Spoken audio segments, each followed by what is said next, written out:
शेतकरी मित्रांनो, मुख्यमंत्री देवेंद्र फडणवीस यांनी कर्जमाफीची घोषणा केली, परंतु यात बरेच किंतु परंतु उरले आहेत। बऱ्याच शेतकरी मित्रांना हा प्रश्न पडला आहे की या कर्जमाफीचा जो क्रायटेरिया आहे, म्हणजे जे निकष आहेत, तर ते निकष काय असणार आहे।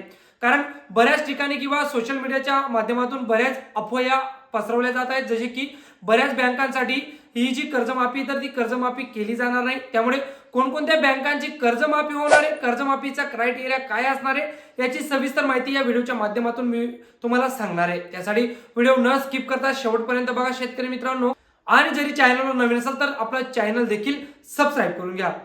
मित्रांनो, तुम्हाला माहिती की नुकताच मुख्यमंत्री देवेंद्र फडणवीस यांनी विधानसभामध्ये अर्थसंकल्प सादर केला आणि या अर्थसंकल्पामध्ये त्यांनी पुण्यश्लोक अहिल्यादेवी होळकर शेतकरी कर्जमाफी योजनाची अनाउन्समेंट केली। या अंतर्गत जून 2026 मध्ये होणारी जी कर्जमाफी, तर ती कर्जमाफीची योजना पुण्यश्लोक अहिल्याबाई होळकर यांच्या नावाने राबवली जाणार आहे। आम्ही राज्यातील शेतकऱ्यांसाठी कर्जमाफी योजना राबविण्याचे आश्वासन दिले होते। त्याकरिता समिती गठीत केली आहे। राज्यातील 30 सप्टेंबर 2025 रोजी पीक कर्ज थकीत असणाऱ्या पात्र शेतकऱ्यांना 2 लाख रुपयापर्यंत कर्जमाफी देणारी पुण्यश्लोक अहिल्यादेवी होळकर शेतकरी कर्जमाफी योजना मी आज जाहीर करीत आहे। नानाभाऊ, राज्यातील नानाभाऊंना ऐकायचं एक मिनिट। राज्यातील 30 सप्टेंबर 2025 रोजी पीक कर्ज थकीत असणाऱ्या पात्र शेतकऱ्यांना 2 लाख रुपयापर्यंत कर्जमाफी देणारी पुण्यश्लोक अहिल्यादेवी होळकर शेतकरी कर्जमाफी योजना मी आज जाहीर करत आहे। जे शेतकरी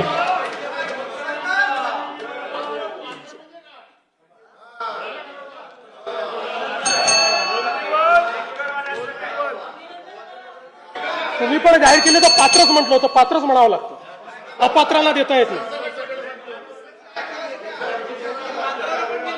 ऐका पुढे, अजून संपलं नाही आहे। अरे अजून संपलं नाही, थांबा रे बाबा, शांत बसा, शांत बसा। जे शेतकरी कर्ज घेऊन नियमित परतफेड करतात अशा शेतकऱ्यांना प्रोत्साहन देण्याच्या हेतूने नियमित कर्ज परतफेड केलेली असल्यास, तर शेतकरी मित्रांनो, जून 2026 मध्ये होणारा कर्जमाफीचा क्रायटेरिया नेमकं काय असणार आहे, तर याचा एक महत्त्वाचा जो क्रायटेरिया आहे तो म्हणजे राज्यामध्ये जेवढ्याही बँका पीक कर्ज देत असतील तर त्या बँकांचं कर्जमाफी 2 लाख रुपयेपर्यंत सरकार करणार आहे। बघा मी काय सांगतोय, जेवढ्याही बँका पीक कर्ज देत असतील, त्या राष्ट्रीयकृत असतील किंवा कोणत्या बँका असतील, ज्या बँकांना पीक कर्ज देण्याची परवानगी असेल, तर अशा बँकांचं जे कर्ज आहे तर ते 2 लाख रुपयेपर्यंत जे माफ आहे तर ते माफ केलं जाणार आहे। यात सप्टेंबर 2025 चा 30 सप्टेंबर पर्यंतचा जो कालावधी तो पकडला जाणार आहे। म्हणजे 30 सप्टेंबर पर्यंत तुमचं जरी पीक कर्ज थकीत असेल तर अशा शेतकरी मित्रांना हा दिलासा दिला जाणार आहे। त्यांचं 2 लाख रुपयेपर्यंतचं कर्ज हे माफ केलं जाणार आहे। याबाबत स्वतः मुख्यमंत्री देवेंद्र फडणवीस काय म्हणाले, तुम्ही स्वतः ऐका।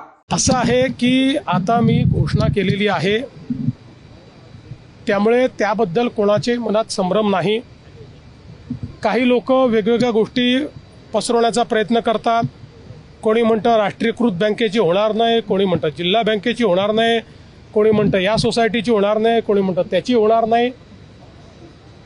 आम्ही 2 लाखापर्यंत कुठलीही बँक असो, ज्यांना पीक कर्ज द्यायचा अधिकार आहे अशा कोणीही दिलेलं पीक कर्ज हे आम्ही त्या ठिकाणी माफ करणार। तर बघा शेतकरी मित्रांनो, अशा पद्धतीने पुण्यश्लोक अहिल्याबाई होळकर जी कर्जमाफी योजना आहे जून 2026 मध्ये राज्यात राबवली जाणार आहे, ती कर्जमाफी योजनेचा हा क्रायटेरिया असणार आहे। बाकी सोशल मीडियाच्या माध्यमातून अनेक अशा खोट्या अफवा पसरवल्या जात आहेत, त्यामुळे त्या अफवांना बळी पडू नका। बाकी व्हिडिओ आवडला असेल व्हिडिओला लाईक करा शेतकरी मित्रांनो, आणि अशाच पुढच्या नवनवीन अपडेटसाठी आपलं चॅनल सबस्क्राईब करायला विसरू नका।